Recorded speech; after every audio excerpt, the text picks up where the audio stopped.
All right, let's talk a little bit about the root test for convergence.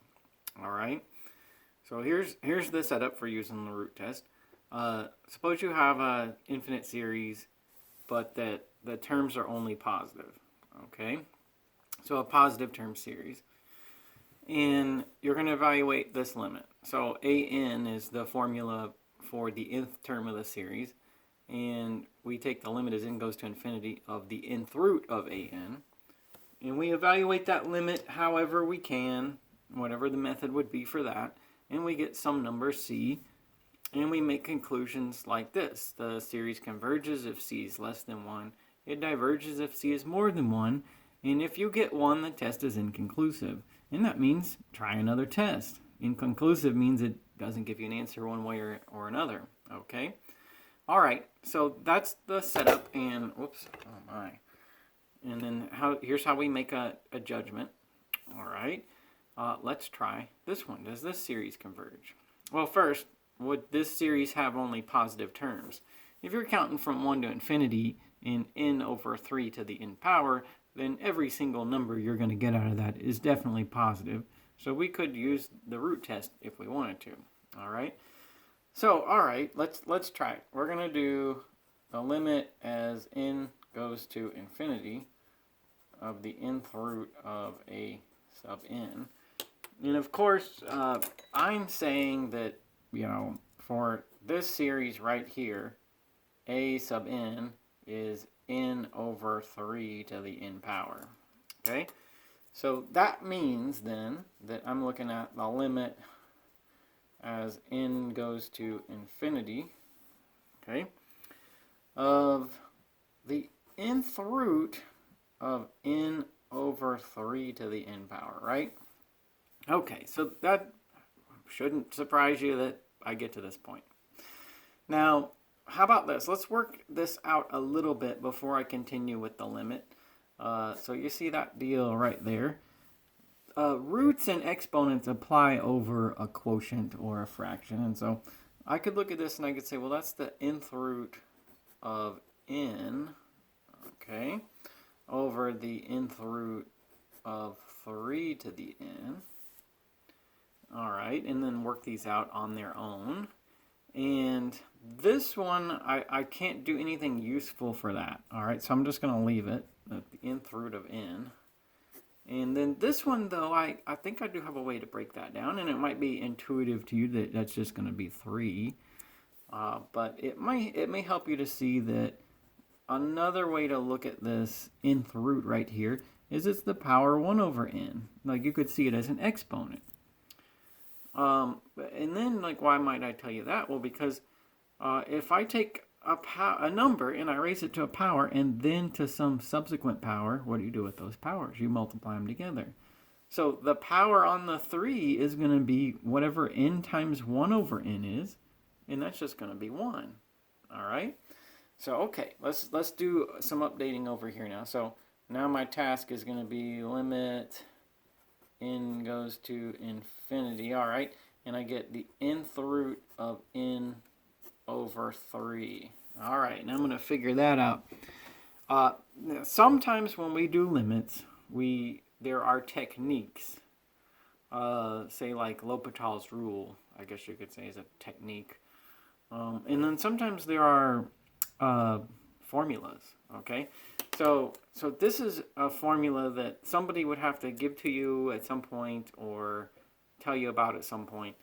The nth root of n. So let's say that we got this rule that we need to call upon at this point. Okay, so the limit as n goes to infinity of the nth root of n happens to be 1. So say that that's a formula or a rule, whatever you want to call it, that we have at our disposal, and that obviously applies to this. So, well, all right, what's the limit as n goes to infinity of the nth root of n over 3? That would be 1 over 3. Okay, conclusion, 1 over 3. 1 over 3 is our number c, and it is less than 1. And so we can say that the series converges. All right. Okay. So there. Now, does the series converge to 1 over 3? No, that's not what I'm saying. I'm just saying it converges. I'm not saying this, okay? Just to be clear. I'm not saying if you took 1 over 3 plus 2 over 9. See what I'm doing there? I put 1 in and I put 2 in. Plus 3 over 27. I'm not saying if you do that, forever, that it's going to add up to 1 over 3 or it's going to converge to 1 over 3. That's not what I'm saying. I'm not saying if you got your calculator out and you said 1/3 plus 2/9 plus 2 over 20, and you kept going, that every time you added the next term, it would your answer, your grand total, be closer to a third. I'm not saying that. I'm just saying that it converges to something. So there's a number that every time you add another term of this series, you get closer to that number. That's what it means to say it converges. The test here does not tell me what it converges to. All right. So there's one example, and the problems would vary based on what rule you might need to, or technique you might do to evaluate this limit, or how the algebra breaks down. But that's basically how it goes. Nonetheless, I thought we'd look at one more. So let's see. Does the series converge? Here we have it. All right. Okay. So again, that's our a sub n right there. So we're going to do this. We're going to do limit n goes to infinity. Nth root of, well, it's like all this stuff. 1 plus 1 over n to the nth power. Okay. All right, I'll evaluate this limit, and I'll make a judgment based on the number that I get. Okay, now, how about this? How about I look at that, the one I'm doing right now, like this right here, where I'll see the nth root as the 1 over n power, okay? So if I did that, this right here, see that? That would be 1 plus 1 over n to the nth power, but then to the 1 over n power, right? And so that means it's just going to be 1 plus 1 over n, okay?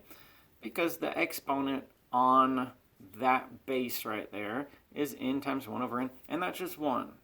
So, okay, here's what I'm getting then.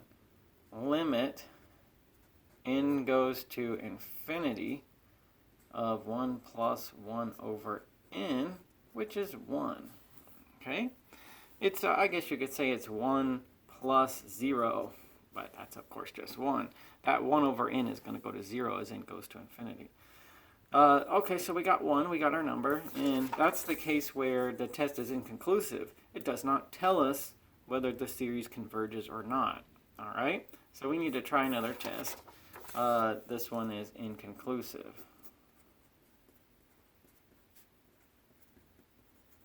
All right, all because of that number right there. Okay, so what else could we do? This question is still out there. Does the series converge? It either converges or it doesn't. And at this point, our information is inconclusive. So let's say this is my first attempt to figure it out. Here's something that I notice about this one. That looks familiar to me. Now, I mentioned this formula here in green ink, okay, as a rule that somebody would have to tell you about at some point, okay? And then there's another rule that looks a lot like this, okay? If you're in Calculus 2 and you've gotten this far, then you've seen this rule. Limit n goes to infinity, 1 plus a over n to the nth power, and that a right there is just any constant. Okay, so that's some constant. Then that limit is e to the a power. Okay, so there, that looks a lot like this. Okay, so what is the limit as n goes to infinity of 1 plus 1 over n to the nth power? That would be e. Okay. Now, what does that tell you about this series? it says that the terms of that series go to E. All right? That the further into that series you go, the more the terms look like E. So there's something called the Nth Term Test,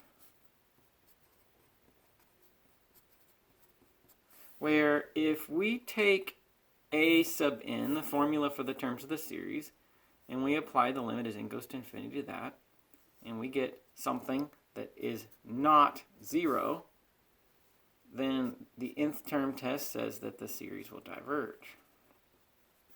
Okay? So that series up there diverges. It fails the nth term test. Okay? All right, so we could leave it at that. But I want you to, I hope that it can become intuitive to you about this, and that you don't get it confused with this one, because they both involve limits, all right? But they're used differently, and we make our conclusion in different ways. This is called the ratio test, and this is called the nth term test. Here's what I'm saying. That formula right there, its limit as n goes to infinity is E. So that means that this series, what's the first term of the series? It's 1. What's the second term of the series? 1 plus a half squared. Okay? And then so you keep going, but what I'm saying is, as you keep going, the terms start to look like about 2.7, because E is a 2.718. And then if I look at the next term, it's about 2.7. If you go far enough out there, the numbers, the individual terms, level off to be about 2.7. Well, what do you think would happen if you added, you had a series, and at some point it's like 2.7 plus 2.7 plus 2.7 plus 2.7 forever from that point onward? Wouldn't that series diverge, right? Okay, it's kind of like this series. The series from 1 to infinity of 1. What's that series? 1 plus 1 plus 1 plus 1 plus... Yeah, doesn't that series diverge? Because what happens if you just add 1 to itself forever? Well, there you go. Okay, so all right, there's the root test. I showed you one where it converges. I showed you one where it was inconclusive and we had to try something different. It's not bad to remind you of the other tests like the Int Term Test, so that's why I wanted to show you that. You see some algebra, some formulas, and that's the kind of thing that would generally be involved in using the root test.